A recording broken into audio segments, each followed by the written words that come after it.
la Melo Ball, parce que notre ami Régal, dernier choix numéro 3 de la dernière draft, Steph, reviens autour de la table. Il va te séduire, ce petit Lamelo Ball. En tout cas, il nous a déjà séduit.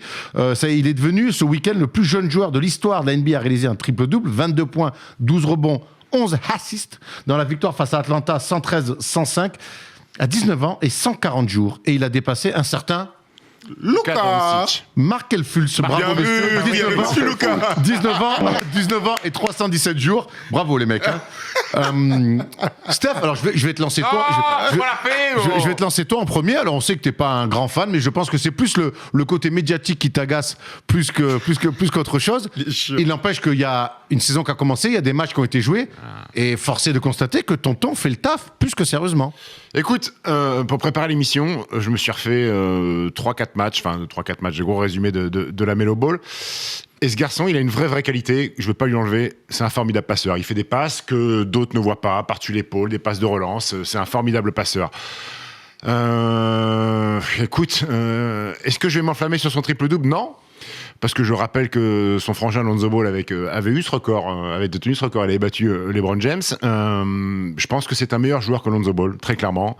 Sur un poste de jeu, il a la taille, donc il a une vision du jeu qui est différente de Lonzo. Je trouve que sa mécanique de tir, même si elle n'est pas très jolie, elle est meilleure que son frère de Lonzo. D'ailleurs, il me fait une pensée, il a la même mécanique de tir, alors ça va pas parler à beaucoup de monde, que Jonathan Roussel. Tu te rappelles Oui. Meneur, il y a un peu sur le tout à fait. ça. Mais il a des qualités. Il a des qualités. Je vais pas faire le hater. C'est pas parce que j'aime pas le personnage et que j'aime pas la famille Ball que je vais détruire un joueur gratuitement. Je trouve que sa qualité de passe, elle est exceptionnelle.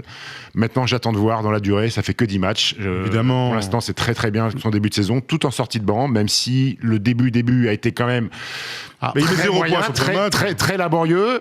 Mais il a des vraies qualités. Il a une énorme confiance en lui. Ça doit faire partie de la famille. Son triple-double, il s'est pas enflammé parce que pour lui, il a même clairement dit que c'était la normalité pour lui. Écoute, j'attends de voir, mais pour moi, pour l'instant, sur ce que je vois, c'est au-dessus de son frère. Et ce qui est bien, c'est que 2 jours avant le triple-double, il est à une passe de faire un triple-double contre les Pelicans et contre Lonzo. La veille, tu as raison. Il est à une passe des... back-to-back. Ouais, c'est vrai. Ouais. Mais tu dis que sa qualité de passe, c'est la première chose que tu remarques. T'as raison. Moi, il y a autre chose. Ça me fait penser au tout début des débuts de Ricky Rubio avec le Minnesota il y a 10 ans maintenant, où lorsque le gars est sur le terrain, il se passe un truc. Alors évidemment qu'il y a les passes, les machins, les trucs, mais dans la vitesse du jeu, dans la transition, dans le kiff pris par ses coéquipiers, parce que ça c'est important pour les meneurs de jeu. Il y en a qui sont plutôt scoreurs, plutôt athlétiques, plutôt défenseurs, voire gestionnaires. Lui, il déclenche énormément de choses rien que par sa présence sur le terrain et par sa vision de jeu, mais parce que toujours tête levée, toujours envie de faire la passe à un mec tout seul. Et à partir du moment où il va ajouter à ça une fiabilité sur le tir, mais je pense que ça va venir avec le temps, même s'il est capable d'en mettre, avec aussi, contrairement à son frère, une vraie fiabilité aussi sur les pénétrations, parce que le problème de Lonzo, parmi ses problèmes, c'est que mon gars, il rate des lay-ups, mon frère. Ricky Rubio en a raté beaucoup, et là maintenant... J'aimerais bien avoir les pourcentages de l'analytique de tous les tirs dans la raquette de Lonzo Ball. On s'amuserait. Là-dessus, son frère, dans les finitions, il change de main en l'air. Oui, il a une chose sur ma gauche, il a toujours maîtrisé. Il en met un sur Clint Capella, comme ça, il est au contact, il vient... Tout à fait. Donc c'est un gars qui, en tout cas, dans son jeu, a absolument toutes les armes pour dominer dans ce basket de course et d'espace. Maintenant, il n'y a aucune enflammade, c'est juste le 3e meilleur joueur, enfin le 3e de la draft. Donc forcément, il y avait des attentes. Bien, pour l'instant, il répond plutôt aux attentes. Est-ce qu'on ne donnerait pas un énorme crédit à James Borrego? Si. Non mais tu sais quoi le faire sortir du banc, ça veut dire vas-y, t'es dans la seconde unité et tu fais ce que tu veux dans la seconde unité, tu vois. Mais moi, je suis assez d'accord avec cette théorie. Hein. Mais je suis d'accord aussi. Même moi, je veux le dire. Je suis d'accord aussi parce que. c'est Nicole dit alors. Mais Borrego, c'était entre lui et moi, ça c'est pas passé parce que moi, j'ai pas le jeu pour sa vision et vice versa. Par contre, pour un joueur comme Lamelo, c'est parfait. Il va le laisser faire, être créatif, être agressif, être dans son jeu. Et il a un kiff. Et Lamelo, c'est comme un très fort joueur. Et après, au-delà, parce que moi, j'avais parlé avec lui. Bon, quand j'étais encore un joueur de Hornets fin novembre, j'allais à la salle. Et donc, un matin, je me suis retrouvé, on était avec un coach, on était avec Lamelo, justement. Et j'ai parlé avec lui pendant une demi-heure, 3/4. Il n'est pas ce qu'il est devant les caméras. C'est vrai. Mais la tête sur les épaules. Mais là, devant les caméras. Mais Lonzo, c'est la même chose d'ailleurs. Hein. Là, devant les caméras, moi, je le trouve même plutôt. C'est le 3/4 des joueurs NBA. c'est les 3 quarts des joueurs NBA, ça. T'as les mecs devant les caméras, t'as les mecs sans les caméras. T'en as plein comme ça. Il a jamais élève GRC, la Mélo. Oui, Mais, oui. oh la vache. Très bien, non, Oui, c'est bien beau. sûr, bien sûr. Est-ce que, C'est beau. est-ce que toi, Erwan, sachant que Devonte Graham, pendant que Claude se marre là, est-ce que le fait que Devonte Graham fasse un début de saison, je veux dire poussif, mais en fait il est cata, je Ouais, rappelle il est qu'il est à cata. 26% au tir, Mais- notre ami Devonte. Est-ce que tu ferais le choix, toi, si tu étais James Borrego, de l'introniser dans le 5 majeur, ou tu resterais comme ça? Pas tout de suite. C'est quand même, il prend 28 minutes par match. Il a un temps de jeu Le temps de jeu, il a et un de vrai temps de jeu. responsabilité Il finit pas mal les matchs quand il est bien dans les matchs. Mais à part Il joue même tous les trois avec Rosier et Graham. C'est ça. Après, je crois qu'il y a que 2 matchs où il met pas 12 points, où il met pas minimum 12 points. Il a fait 0 le premier, 6 le troisième, et derrière c'était 12 points minimum à chaque fois. Il les fait jouer les 3 ensemble. C'est le seul qui a un profil de vrai meneur. Terry Rozier est un combo guard scoreur, Devonte Graham est un combo guard scoreur, et d'ailleurs Terry Rozier est un peu plus Je suis pas d'accord avec Devonte. Ah ouais. Oh bah, Pour toi, c'est un meneur gestionnaire comme Emile Jano. C'est pas Emerick Jano, hein. Dis-moi, il y a combien de meneurs gestionnaires à NBA aujourd'hui? Ouais, d'accord, Pas mais en beaucoup, tout cas, pas il y a- beaucoup. ouais, mais en tout cas, il y a pas Devonte Graham Il y en en a tout cas. beaucoup. Il y a Patrick Beverley. Hein. En tout cas, mais, parce que- mais Devonte, c'est 18 points 8 passes l'année dernière. quoi. Oui, mais l'année Oui, dernière. d'accord. l'année dernière. D'accord, mais je trouve qu'en tout cas, il a le seul vrai profil meneur qui lance les premières passes, et je te parle pas de passe D, il a ce truc. Ah C'est un oui, meneur de non, jeu, Là, quoi. mais au bon, Voilà. des fois, il monte la balle. Il y a, par exemple, à un moment donné, Atlanta était dans une brave galère, ils ont fait zone. Il m'a régalé la Melo Ball sur l'attaque de zone. Les premières passes, les retours Ah, de mais passes. il les a joués en Nouvelle-Zélande, il va, en Lituanie. ouais, non, mais Ah, c'est mais ça. c'est pas- Non, mais j'ai c'est compris. pas ironique, Non, hein. mais je l'ai trouvé, tu sais, c'est facile. vrai. Et je trouve qu'avec cette équipe-là, mine de rien, et je trouve que le très bon début de saison de la Melo Ball, eh ben, je pense que la première victime directe, c'est Devonte Graham. Parce qu'il est pas fou, tonton. bah oui, il bah, voit qu'il clairement. y a un mec qui arrive avec certes une hype, mais en plus il taffe. Il est fort. Et que lui, il a un vrai profil de numéro 1. Terry Rozier fait le taf. Il est quand même un peu plus mature dans le jeu que Devonte Graham. Mais gros, à ta question, à un moment donné, s'il y en a Mais un qui Rozier, doit c'est un s'il y en a un deux. qui doit aller Rozier, s'asseoir c'est sur un le banc deux. pour laisser la place à la Melo Ball, ça va être Devonte Graham. Mais Devonte Graham, je suis désolé, mais on parle de lui comme si c'était un bon joueur. Est-ce qu'il n'a pas profité de cette année catastrophique des Hornets où il Carte faisait, blanche, où il faisait gros. ce qu'il voulait sur le terrain? Il fait une très belle saison, Nico, tu peux en parler. Moi, Non, il sort de nulle part. Attends, il fait une grosse saison, on va pas lui enlever ça. Ça se trouve qu'il fera qu'une seule bonne saison, ce sera Non, pas mais le seul. moi, hein. je lui enlève rien, mais aujourd'hui, il y a Gordon Hayward, il y a la Melo Ball, ils sont quand même, ils essaient de mettre des choses en place, et c'est plus pareil, il a plus les mêmes cartes blanches que la saison dernière, je trouve. Il n'empêche que pour revenir sur la Melo Ball, moi, je trouve que ce qui m'épate chez ce garçon, c'est que moi, quand je le vois avec Chino Hill, quand je le vois là en Slovénie, enfin en Lituanie, pardon, quand je le vois les gens en Nouvelle-Zélande, Australie. en Australie, c'est pareil. Ouais, mais dans un club néo-zélandais. Dans un- Non, ça, c'est Reggie Hampton, Ça, c'est ça. Reggie Hampton. Ah oui. Qui est à Ouais, Denver. ouais, maintenant. ouais. Exact. Mec, c'est la même attitude. Il est facile. Il a ce truc. Ça, c'est vrai. Il est facile. Et en plus, je trouve qu'il a rajouté à son jeu. Ça se voit qu'il est heureux d'être là, qu'il est content. C'est un kiffeur, un peu à la Steph Curry. Moi, quand il a pas la balle, je le trouve actif. Il va au rebond offensif. Il est dans les bons spots.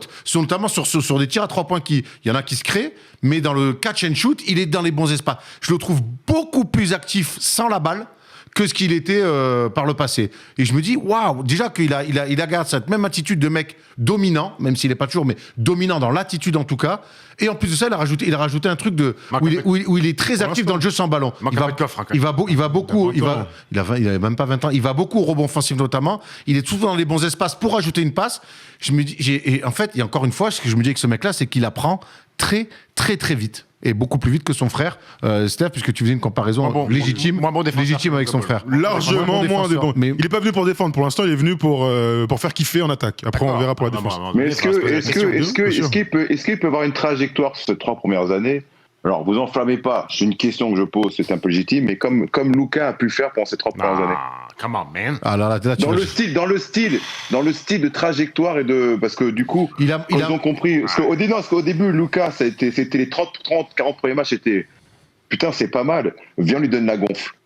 C'était ça au début, Luka. C'était au début, on savait pas trop comment utiliser. Avec Dennis Et au bout de la Junior moitié dans le de 5 à saison, l'époque. Et après, mi-saison, ils ont dit ok, on fait tout sur lui. Est-ce que quand Charlotte va faire ça, parce que du coup pour l'instant c'est un peu inénarque, tu vois, et quand au bout de mi-saison ça se trouve, ils vont dire ok, on lui donne la balle à lui et il gère, est-ce que ça peut pas faire pareil? Ma question c'est Après, ça. moi, je vais dire non, pour une simple raison, c'est qu'il y a quelque chose que Lucas a dans son jeu, que n'a pas encore Lamelo, je sais pas s'il aura un jour, c'est cette fiabilité à 3 points. Les filoches qu'il est capable de mettre. Oui, mais Lucas, sur ce début de saison. Non, mais sur ce début de saison. Non, mais attends, il compare pas du tout sur les qualités du joueur, sur l'impact. Voilà. Ah. Le style de progression et d'impact qu'il peut avoir sur l'équipe. Mais regarde, Lucas, il a quand même amené les Mavs d'une équipe non playoffable en playoff. Est-ce que Lamelo Ball à Charlotte va être capable de le faire si on lui donne carte blanche? Moi, je comparerais plutôt à Trae Young. De lui Porzingis, de lui Tim Hardaway, tu verras. Moi, je comparais plutôt à Trae Young, les gars. C'est-à-dire que un gars qui arrive en NBA et qui est plutôt décrié par Stephen Brun, notamment. Ça fait 6 mois que j'ai pas dit un mot sur Trae Young. Oui, parce que tu peux rien dire. Bon, même si en ce moment, bref. Non, mais quand je dis par rapport à Trae Young, c'est que c'est un gars qui est intéressant quand il est sur le terrain. Tu vois, t'as envie de regarder son équipe, qui est spectaculaire, quoi qu'on en dise, et très populaire. Sous-entendu, Trae Young, dès sa 2e année, avec des stats incroyables, mais pas de victoire, il va au All-Star Game dans le 5. Lamelo Ball, moi je le vois avoir ce style de trajectoire, sans parler du niveau de l'impact qu'il aura à terme, mais en tout cas, dans l'imaginaire des gens, alors encore plus des fans américains, Lamelo Ball, c'est déjà une superstar. Et donc, c'est pas impossible qu'on le voit au All-Star Game, en fait, très rapidement. Là où je te rejoins, et pour répondre à la question de Nico, c'est qu'il a ce truc quand même, et je pense que quand je vois sa progression sur une dizaine de matchs, dès qu'il est sur le terrain, il fait du bien à son équipe en attaque. C'est un mec où on avait aussi des doutes sur le fait qu'il puisse mettre des ballons dans les tribunes. Il perd 2,2 ballons par match. Correct. Et puis ses pourcentages sont meilleurs qu'en Australie. C'est pas énorme. Et je trouve qu'il a beaucoup moins de déchets que ce qu'il avait en Australie. Et pourtant, quand il est sur le terrain, on le voit quand même. C'est pas un mec qui se planque. Et je trouve que dès qu'il rentre sur le terrain, il fait énormément de bien à son équipe. Il joue avec des mecs beaucoup plus forts qu'en Australie. Et ça, c'est vrai que quand on en parlait avec les gars d'envergure, ils nous ont dit direct. Mais n'oubliez pas un truc, c'est que en Australie, on lui demande de tout faire, surtout les trucs qu'il n'est pas encore capable. Il avait l'équipe de part. Il était dernier en Australie. T'imagines, tu mets une balle dans le corner, là c'est Gordon Hayward qui va tirer, là-bas c'était bon. Combien de mecs on a vu briller dans des petites équipes et pas réussir à briller dans des équipes meilleures. Ouais, mais lui, c'est le genre de mec qui va briller quoi qu'il arrive. Alors lui, mais parce que moi, il a déjà ce truc de rendre les mecs meilleurs. Même si c'est des mecs plus forts, il les rend meilleurs. Et c'est moi, c'est l'impression que j'ai pour l'instant. On a Adam avec nous qui a une question pour toi, Nico. Avec Eve. Et je la connais, la question, et je la trouve très intéressante. Salut Adam, bienvenue. Ça va? Ça va? Ça va très bien. Tu manges une Non, arrête. C'est relou. Il est sous l'olivier, monsieur. Adam, on t'écoute. Oui, donc tout d'abord, je pense que je vais commencer par parler des Hornets. Donc tout d'abord, je trouve ça vraiment impressionnant comment Lamelo Ball a su gérer la pression. Donc je trouve qu'il surprend sur ce début de saison parce que beaucoup de jeunes joueurs auraient pu céder face à cette pression médiatique qu'il subit, et on sait qu'il est attendu sur chaque match. Je trouve qu'il est arrivé très sobrement. Au fur et à mesure des matchs, on voit une amélioration, on voit qu'il apprend de ses erreurs. Et un autre joueur qui me surprend, c'est Gordon Hayward. Donc il était très critiqué par rapport à son salaire. Il était très attendu. Beaucoup de gens trouvaient son salaire injustifié, mais finalement, je trouve qu'il surprend d'une belle manière et il gère bien cette équipe.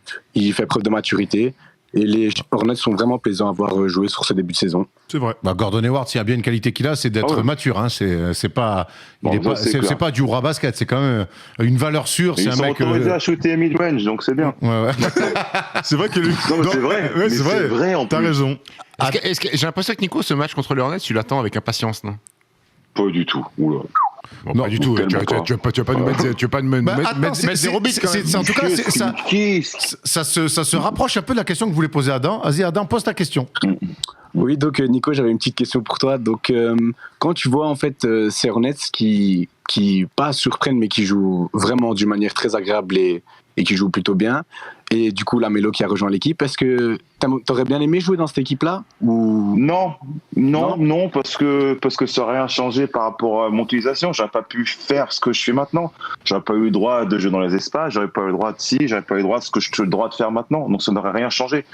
Donc c'est une bonne chose pour eux qui jouent comme ça, parce que il a l'équipe qu'il veut, les joueurs qu'il faut pour être dans son système. Moi, ça collait pas. Arna Gomez, ça collait pas. Tipeee, ça collait pas à la fin, tu vois. Donc Dwayne Bacon non plus. Là, tu regardes certains joueurs, c'est différent pour nous. C'est juste qu'il a l'équipe qu'il veut maintenant, les joueurs qu'il faut, et ils ont plus de liberté et ils gagnent. Et tant mieux pour eux. Je suis content pour eux. J'ai aucune haine, aucune rage par rapport à ça. Je m'en fous. Mais voilà, non, moi, si j'étais resté là-bas, ce serait au contraire. J'aurais pas joué, ça aurait rien changé par rapport à la situation que je connais depuis 2 ans. J'ai une très très mauvaise nouvelle. C'est quoi? C'est que, à part si les Hornets et les Clippers vont en finale NBA, ils ne vont pas se rencontrer cette année. Il y a 0 match de prévu. Non, parce que là, on a que la première partie du calendrier, on a fait la deuxième encore. La deuxième est pas sortie, Thomas. Donc peut-être que ça arrivera Bah, si. donc, après le 4 mars. Oui, je suis pas allé. Si, 4 mars. Oui, après, il y a une autre mars. partie du calendrier qui est dévoilée. Ils vont bien jouer une fois quand même. Tu vas mettre des pull-ups à 5 mètres sur James Borrego. Tu vas dire I can take perimeter shot now, my friend. Ah, si tu mets le N1 corner, Nico, on attend une célébration digne. Helico bite.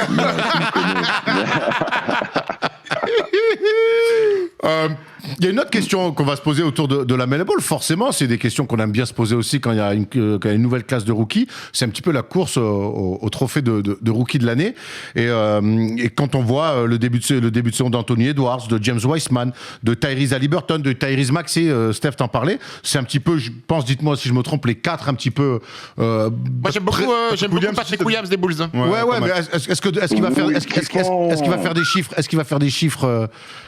Pour l'instant, il n'y a personne qui fait des gros chiffres. Hein. Voilà, donc on a l'impression qu'aujourd'hui, la Melo Ball, ça allait sur cet échantillon de saison. Pour moi, c'est le rookie qui réussit son meilleur début de carrière, le meilleur début de carrière des rookies. Oh, c'est le plus flashy, c'est le plus. Wiseman, c'est costaud quand même. Hein.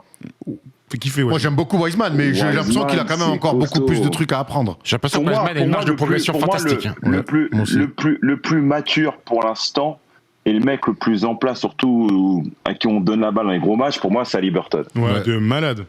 Il est surprenant, magnifique joueur. Pour moi, je mets, même si Lamelo fait des gros matchs, Haliburton, pour l'instant, peut-être numéro 1, mais ça joue, mais c'est très peu, parce que Lamelo peut clairement finir devant. Mais là, entre les trois. De toute façon, aujourd'hui, c'est très ouvert, c'est impossible de dire, mais c'est vrai qu'Anthony Edwards a fait quelques cartons. Ouais, il a mis 0 en plus, là, donc c'est un peu fait chuter. Il a 13,6 points par match. Il était un peu plus. Anthony Edwards il a vraiment du talent de ouf dans une équipe très chuteuse. Ah ouais, il fait pas kiffer, mais tu sais, il a vraiment ce truc quand tu le regardes visuellement de la future star. Alors ça se trouve que il n'ira absolument jamais nulle part. Je pense à O.J. Mayo par exemple, que quand tu le voyais jouer, tu disais ouais, lui c'est sûr que ça va être une star. En tout cas, Anthony Edwards est capable de tout, tu vois, pénétration, sûr de lui, shoot externe. Voilà, maintenant. Le petit filou de Boston, il fait kiffer aussi. Peyton Pritchard. Il régale. Physique à être un ricain probé. Tu te croises en civil, tu lui donnes 50 centimes à Peyton Pritchard. Mais des énormes filages, gros. En probé, des mecs comme ça, ex-Maurienne, ils en ont vu 40 des ricains comme ça. T'as vu les vidéos de ces workouts de dribble, handle et tout? Quoi, ça va à 5000 à l'heure, non? C'est un délire. Ah ouais. Ah non, c'est un délire. Le mec sait dribbler. Il a des exercices de dribble, c'est abusé. Peyton Pritchard. Donc, il y a pas mal de petits rookies, enfin pas exceptionnels, mais qui font le taf. Isaac Okoro à Cleveland, correct. Il n'y a pas de mecs qui pètent tout, mais il y a des mecs plutôt corrects et qui ont des minutes surtout. Pour l'instant, ouais. Nico, Patrick Williams, là. Justement, Nico, on me posait la question. On m'a posé la question sur Instagram de savoir qu'est-ce que tu pensais de Pat Williams, justement. Patoche. Mais c'est LeBron qui l'a dit, mais en fait, il fait clairement penser à un jeune rookie Kawhi. Vraiment. Toi, Kawhi à San Antonio, quand on était rookie au tout début, c'est le même style de mec. Ah ouais. C'est pas Kawhi maintenant, attention, Kawhi, il a une évolution et il a passé un truc où il a choqué tout le monde. Et personne, je pense, s'attendait à ça. Mais tu regardes les premières années de Kawhi, les 10-12 premiers mois, Patrick Williams, c'est ce style-là, en fait. Donc, il part sur des bases, peut-être Kawhi, en tout cas, si tout va bien. Mais il a le corps, il a le jeu, il a exactement le même style, en fait. Et hier, Kawhi a voulu poster 2-3 fois. Il n'a pas bougé. Hein. Il est beau bébé. Il est tanké, ouais. Il est gainé. Il a une espèce de petit jumper à une main là qui me régale. Tu vois, vraiment, il saute tout droit et il finit comme ça, très bizarre. C'est un très bon joueur. Les Bulls, d'ailleurs, on pensait tous qu'ils allaient prendre un meneur de jeu. La Melo Ball était partie, notamment, c'était leur cible, en 4e choix. Et ils ont fait ce choix d'aller chercher encore un poste 4, alors qu'il y a Lauri Markkanen, Wendell Carter. C'est un 3. Ouais, là, ils le font jouer 3 clairement, mais moi, j'ai quand même cette impression que c'est les mecs qui vont jouer 4 en vieillissant, quoi. Non. Il est petit. C'est un 3. Non, ça va être un 3 pendant 10 ans. On en parlera. 10-12 ans, ça va être un 3.